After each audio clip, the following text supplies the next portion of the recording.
We all know that UPSC examination is one of the toughest examination, but there is one more exam which is a part of UPSC examination which has become difficult nowadays to clear. So we are talking of CSET examination, and recently in year 2023 there were many aspirants जिन्होंने rank improve करने के लिए UPSC examination दिया था, but even they were not able to clear और qualify this examination of CSAT. So in this particular session हम discuss करेंगे specifically the reasoning ability section की, उसमें क्या क्या टॉपिक्स आते हैं. पिछले 5 साल का हम एनालिसिस करेंगे that what were the topics those were being asked, उनका वेटेज क्या था, उनका ट्रेंड क्या था, किस किस ईयर में कौन कौन सा टॉपिक फ्रीक्वेंटली पूछा गया था, सो दैट इन ईयर 2024 जब आप इस एग्जामिनेशन में जाएंगे then you will be well equipped with all the concepts, theory and learnings from this chapter, from this section of reasoning. तो स्टार्ट करेंगे आज का इस session. And first of all let us have a quick look कि इस पूरे session में what are the important highlights जो हम वन बाय वन कवर करेंगे.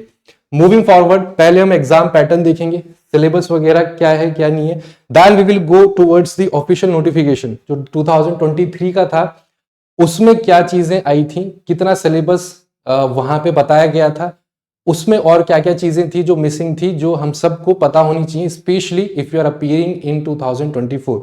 Then we will look for the towards the detailed analysis of last 5 years 2023, 22, 21. In 2020 there was no examination, तो 19 पे जाएंगे और 18 पे जाएंगे. These 5 years we are going to analyse in detail.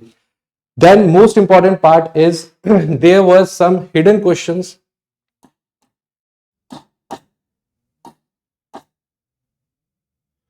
So there was some hidden topics कह लो या फिर कुछ questions कह लो. Now why we are focusing या फिर इस word को use क्यों किया है hidden?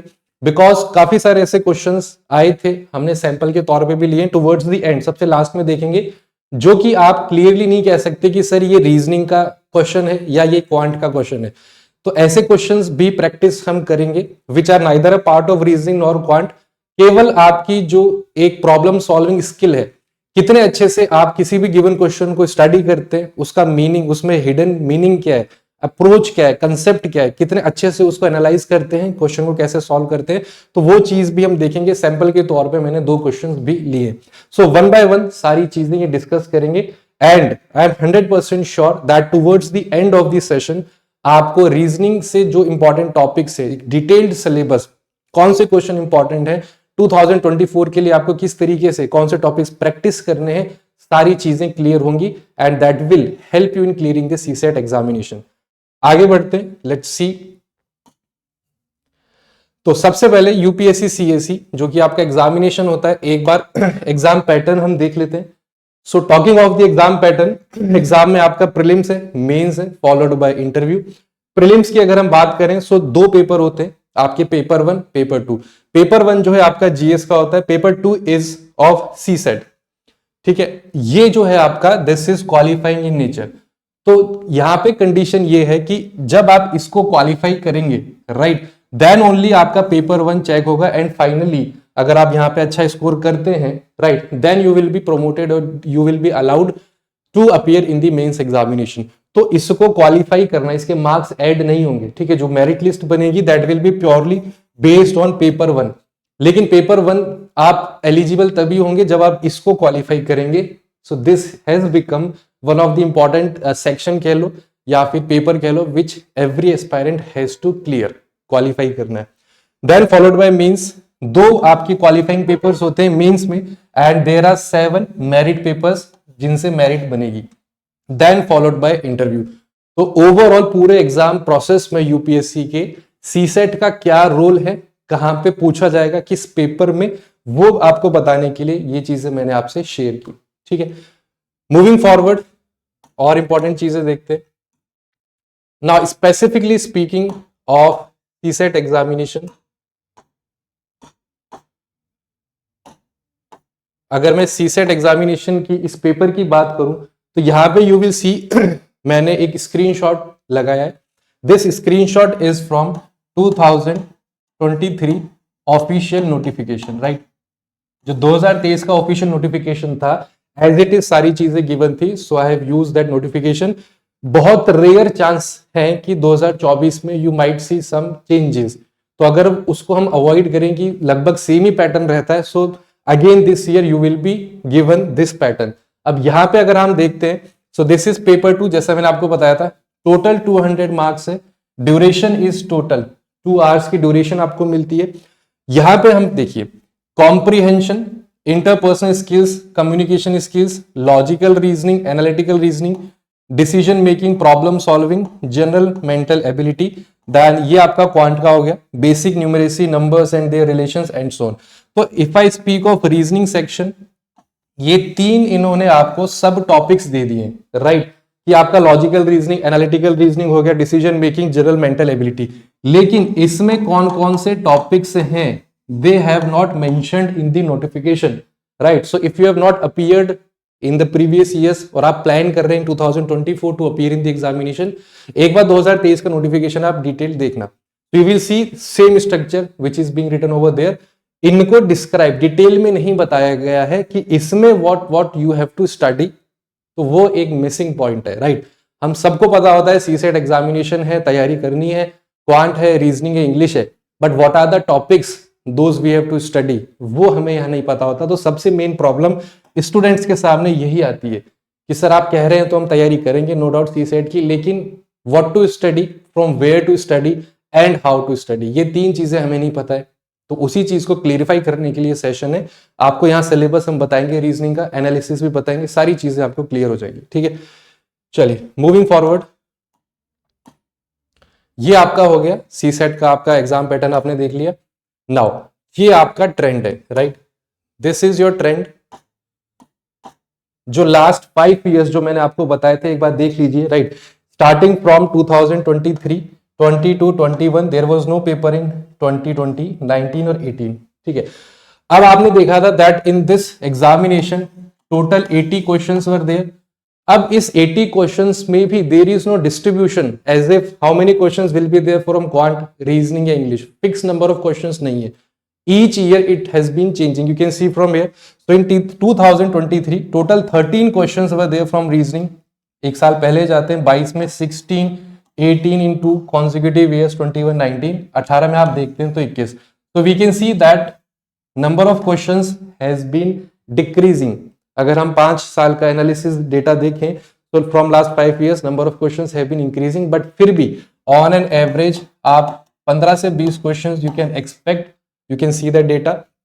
इसके आसपास definitely you can expect. Now all of you must be wondering or you know wanted to know कि सर ठीक है 13 questions आए, but ये 13 questions आए किस किस टॉपिक से, from which topic these questions were being asked. तो उसका ही एनालिसिस एक detailed you will see in the next slide. चलिए moving forward. So this is the detailed analysis of all those questions. देख सकते हैं टोटल मैंने लिख दिया है 13, 16, 18, 18 and 21. अब सबसे पहले जो लेटेस्ट है उसी को देख लेते हैं, ये 2023। तो if you will look at these initial 6 topics, अगर आप ये 6 to 7, 3, 3, 6, 7 टॉपिक्स को देखेंगे तो फ्रॉम दीज 7 टॉपिक्स इन 2023, 22, 21, 19 चारों सालों में consecutively regularly questions were being asked from these 7 topics. तो अगर आपका अब ये नेक्स्ट क्वेश्चन है कि sir out of all the topics which are the important one, तो no doubt you can see, you can look here, these 7 topics are important because इनसे आपके अच्छे खासे क्वेश्चंस इन एवरी ईयर पूछे गए हैं। देन नो डाउट कि sir ये छोड़ दें क्या, नहीं छोड़ना नहीं है, इसको भी आपको प्रैक्टिस करना है। You can give it second priority, ये आपकी हो जाएगी फर्स्ट प्रायोरिटी, दीज 7 टॉपिक्स, ठीक है। तो पूरा डिस्ट्रीब्यूशन देख लीजिए। For example alpha numeric series, let's take an example, 3 question, 2 question, 2 question, 3 question, देख लो कितना इंपॉर्टेंट है। तो अल्फा न्यूमेरिक सीरीज में आपकी अल्फाबेट पे बेस सीरीज आ जाती है, which will be the next term. इस टाइप के क्वेश्चंस पूछे जाते हैं। You can have a look at the complete table once, then we will move forward, ठीक है। यहाँ तक कोई डाउट हो then you can definitely ask once the session gets over related to anything related to this session, definitely we will answer that. यहाँ तक clear है, देख लीजिए। So this is the detailed analysis distribution I can say of 13 question कहाँ से है। If out of all the topics, if I wish to focus only on certain topics which will fetch me good marks, then these are the 7 topics.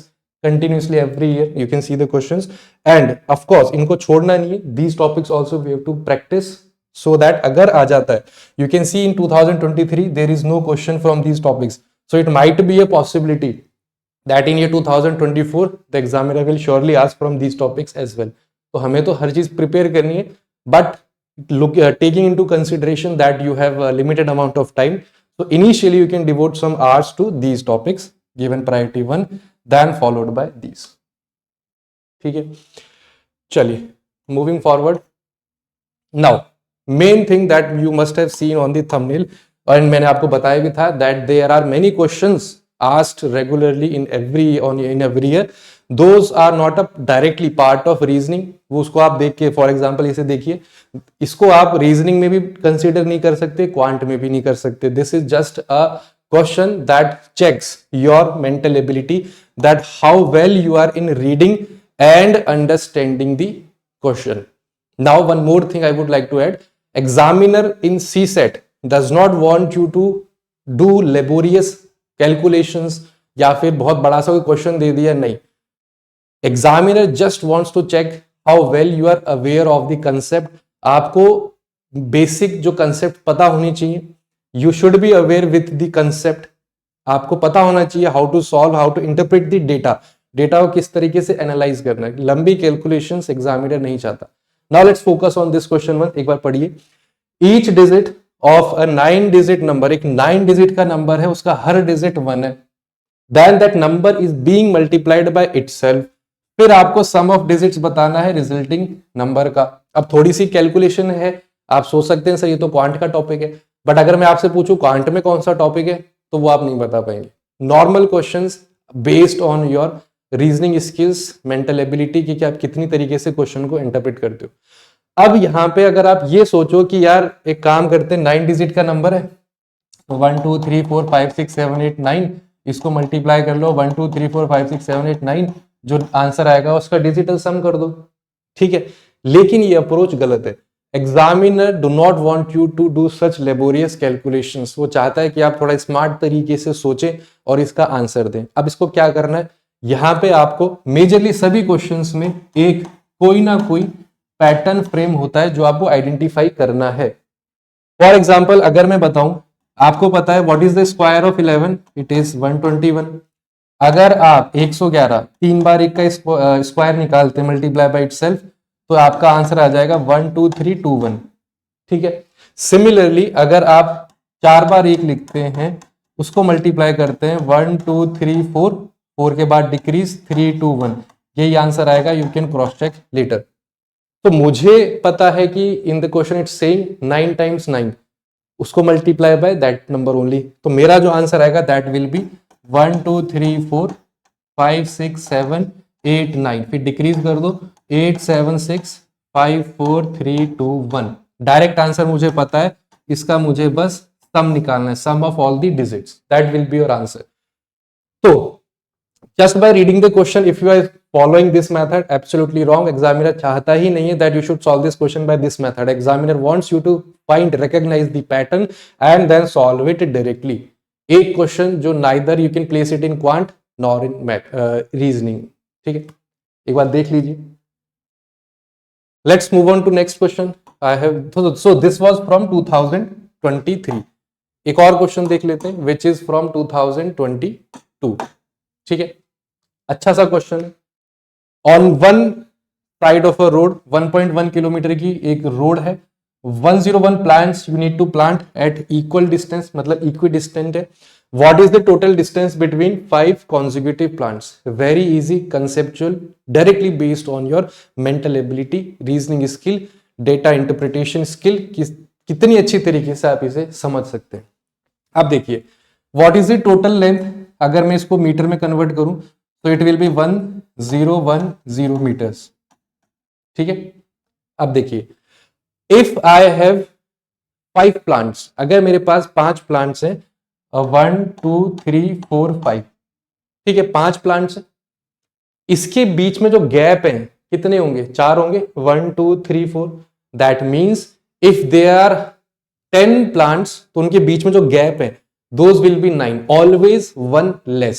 ठीक है, तो यहाँ पे there are total 101 plants, तो total number of gap कितने होंगे? 100 होंगे, 100 gap होंगे, 100 डिवाइड बाय 100, क्योंकि टोटल लेंथ आपको पता है प्लांट्स किस दूरी पे लगे हैं, टोटल 101 प्लांट है, तो 100 gaps will be there, equidistance है तो equal gap will be there, that means one gap, दो प्लांट के बीच, मतलब दिस इज प्लांट 1 प्लांट 2, ये जो गैप है this gap will B divide कर दो, इट विल बी 10.1, 10.1 हो जाएगा। आपको बताना है total distance between 5 consecutive plants, तो if you have planted 5 plant, बीच में जो गैप है ऑलवेज वन लेस, 4 ही गैप होंगे, तो 4 गैप की वैल्यू आपसे पूछी थी, इंटू 4 कर दो, it will be 40.4 meters, that will be your answer.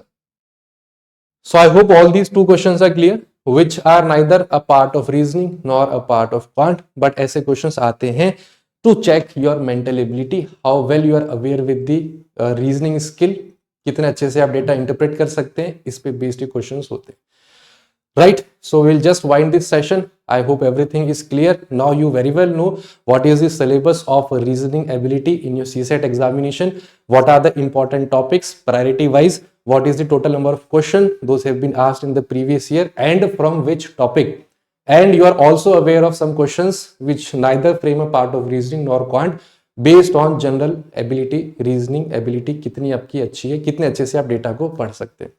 So I will just wind this session and good luck with your preparation. Take care. Goodbye.